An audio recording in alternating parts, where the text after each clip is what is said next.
Hello, Earl Pugh here. Today to talk about 4-note chords on 3 strings. This is shape number 2. There's a previous video on 4-note chords on 3 strings using shape number 1. So if you haven't seen that, please check that out. The shape 1 had the root on the 6th string. This is shape 2, and it has the root on the 5th string. So it starts life as a C7, down on first position.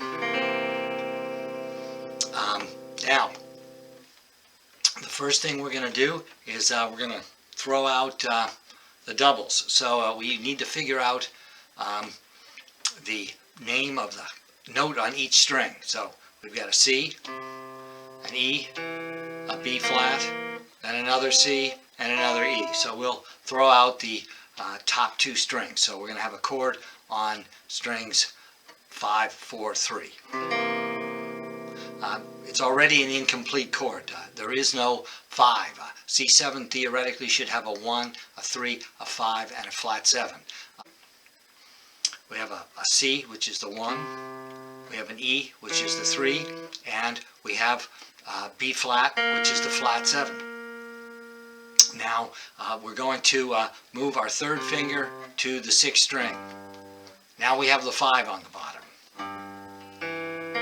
And so we have 3 notes. We have a G, which is the 5. We have an E, which is still the 3. And we have the B flat, which is flat 7.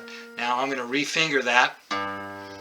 So I've got finger 2 on the low G, finger 1 on the E, finger 3 on the B flat. Now, the root is still on the 5th string. So in order to know what chord I'm playing, I need to know, I sort of need to start with this shape, and then we'll modify this shape.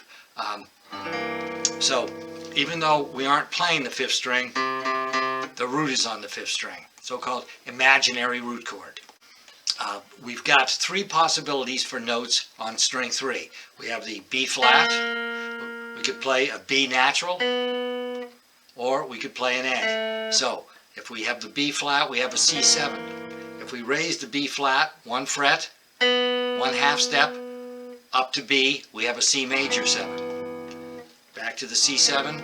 If we lower the B flat 1 half step, we get an A. That would be a C6. So we can move the note on the 3rd string around and get 3 different chords. We can have a C7, a C major 7, or a C6. We could also move the note on string 4 around.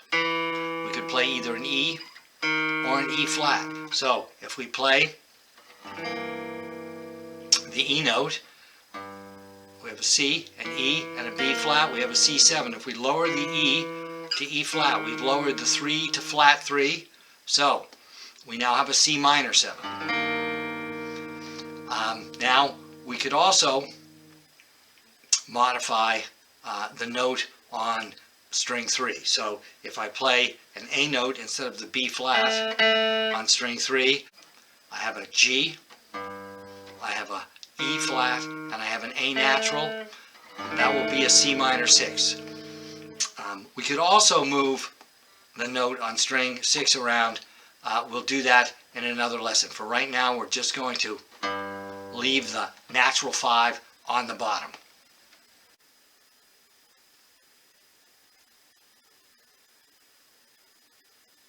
So if we take the song All of Me and play it with only basic shape number 2. So we're going to use a 7 chord, a major 7 chord, a 6 chord, a minor 7 chord, and a minor 6. Now, this isn't how I would play this song at a gig, but what I'm saying is you should be able to play this song this way. If you can do this, then you'll have a better understanding of the fingerboard. So this is a great exercise, and perhaps not the best thing for an actual performance.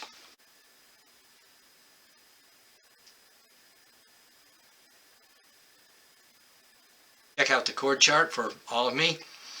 The first chord is a C major 7. Well, I'm going to take that C7, refinger it with a G on the bottom, and now I need to raise the B flat up to B. That gives me a C major 7.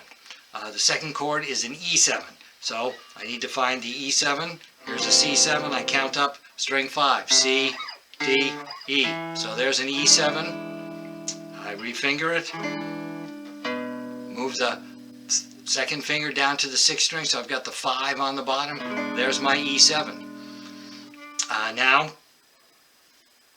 the next chord is an A7, so it's kind of getting up a little bit high. Like I said, this might not be how you would play this in front of people, but if you do this, you'll have a great knowledge of where these different shapes are. So there's my A7 up at frets 10, 11, 12.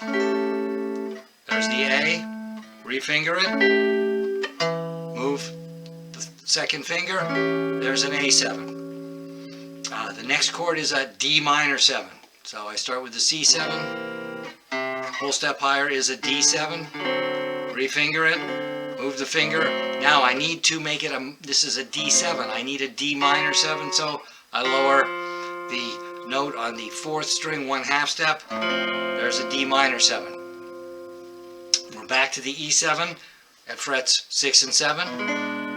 Now we have an A minor 7. We had the A7 before up on frets 11 and 12, so we need to make it a minor 7. We'll lower the note on the 4th string 1/2 step. The next chord is a D7. Last time we had a D minor 7, so still the same idea. Start with the C7, find the D on string 5, then modify the shape, and we've got the 5 on the bottom. There's our D7. Then we have another D minor 7, so we're basically in the right place. We just need to move this note. In order to move that note, though, I refinger the chord. I still have this and this. I still have an A on the bottom and a C on the top, but I'm going to play them with fingers 3 and 4, so I don't have to stretch as much to get that F natural. Then we have a G7. It's a big jump, but if we count up string 5, well, if we start at the octave, there's our A, so a whole step lower, there's a G, there's a G7, refinger it, move the second finger. So there's the first half of the tune. It starts off, again, next 8 measures are the same as the first 8 measures. We've got C major 7, E7, A7, D minor 7. Now we've got a new chord, we've got an F6. So the first thing we do is, here's our C7, D, E, F. So there's our F note, we refinger it, so there's an F7. To make it an F6, we need to lower the note on string 3, which is our flat 7, down to 6. Now we need an F minor 6. So we've got the 5 on the bottom, we've got the 6 on the top, here's our 3, we need to lower that to a flat 3, so once again we have to refinger it, but we're basically in the right place. Now we're back to C major 7. Now we have an E minor 7. So we start with our E7, make it a 3-finger chord, move that now. Once again, we need to move that G sharp down to G natural to make it an E minor 7. Then we've got the A7, D minor 7, G7, and C6.